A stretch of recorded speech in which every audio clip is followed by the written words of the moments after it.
Hello everyone, and welcome to this video. Today we will go through the latest developments in Answers version 25.0.0. We've recently moved over to the V25 branch. With this new numbering scheme, we are aligning our versioning with ANSA, Meta, and the rest of beta products. This upgrade brings a lot of exciting improvements, so stay tuned for more on what this means for you. Today we'll explore its key features, data providers and connections, data sources, and panels. Let's begin the presentation by highlighting some general features. One significant enhancement is the way we apply queries after the introduction of pagination for data. When checking the preview and data sources, we retrieve a limited number of results. The same applies to the list panels. This approach improves performance and helps prevent freezes when dealing with long responses. Navigation options are available within the list panel, and every time the next button is clicked, additional items populate the list. Moreover, performing a search or sorting action displays all the data, along with the total number of items. Moving on to the dashlet section, through the context menu of them, it is possible to clone an existing dashlet. In this way, when a dashlet needs to be modified, there's no need to export and re-import it. Another advantage of cloning is that defining a connection is not required. Let's see how we can save or copy an image of a panel. Two new options, Save as Image and Copy Image to Clipboard, are available in the context menu of panels like Charts, Media, and 3D Visualization. In that way, you may copy an image and paste it effortlessly in a PowerPoint presentation, as you see in this example. In the synchronization feature, you can now set a custom range for each video or chart rather than selecting the entire range, which was previously the only option. Once the custom range is set, the animation speed for each panel is adjusted automatically. Thus, even though the two videos are recorded with different frames per second through the custom range synchronization, we can successfully synchronize them. Let's move to the data providers and the connections. Now let's take a look at the new data provider options. SQL Database and MS Access are available as data providers, and they are both set through the SQL Database Available option. It is important to mention that data querying with specific search types is performed by using the BetaQL syntax. In that way, we want to keep the syntax familiar to the user. This dashlet shows the result of the previous request. Deletion of a connection is disabled if the connection is used by a dashlet.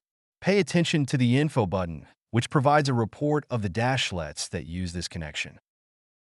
During dashlet import, it is possible to define a new connection if it is not already defined. The data providers list appears for selection. Several improvements regarding DM microservice have been implemented. More specifically, query response times have been improved when multiple concurrent users send data requests to the backend server. Also, the memory consumption per request has been optimized and is now independent of the file size being transferred. Let's move now to features concerning data sources. A significant new feature is the ability to include a transformer in a query request.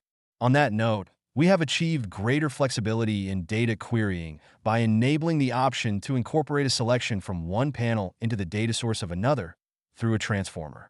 This gives us the advantage of creating dynamic requests since the entry of the transformer is adjusted based on another panel selection. This option is necessary for the queries performed in the SQL database or MS Access. This brings us to panels. A new panel named 3D Model, used for 3D visualization, was introduced. The panel accepts 3D HTML models as data sources. The 3D HTML model is exported from Meta. This means that the initial state of the file also keeps the visible entities. The data is rendered on the client machine, ensuring that there is no intermediate app or remote resource that could impact performance.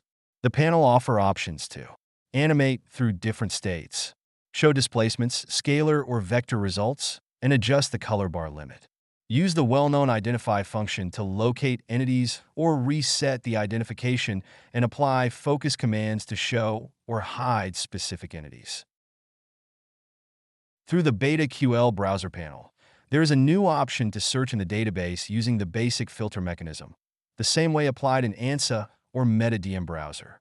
How this basic filtering works: first, you set the search type on the upper left corner, and then the properties or attributes of this type that will be used as filtering rules.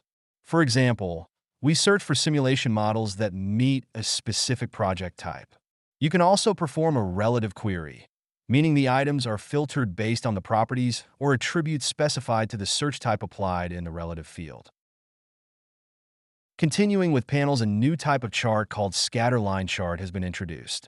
This facilitates visualizing data from test or SQL databases such as curves. Two methods are offered for feeders in these connections. A get table data using BetaQL filter. Return a JSON list of the tables in the SQL database. In this example, from a set of points, the curves are generated correctly by a selected split attribute.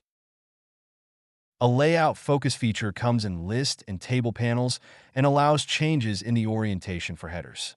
Two options are given: horizontal and vertical orientation. The same orientation option is given for the band columns. In the table panel, a new aggregator called at least once is now available for text fields. What was the need for this new aggregator? We have some simulation runs with lots of load cases. The target is to know if there is a load case in a status other than OK or in status warning. This aggregator sets a label if a specific value appears at least once among the objects in a table cell. This feature is useful for indicating cases where at least one key value deviates from targets, or when there is at least one subsystem or simulation model in a status other than OK. In the media panel, it is possible to control the video speed. There are 3 predefined values and a custom one to choose from. In the bar chart, it is now possible to display the variable's absolute values. To do this, you have to type ABS before the variable. Here you can see how the two charts differentiate based on this option. This completes the latest updates of version 25.0.0 of Answers. Thanks for watching.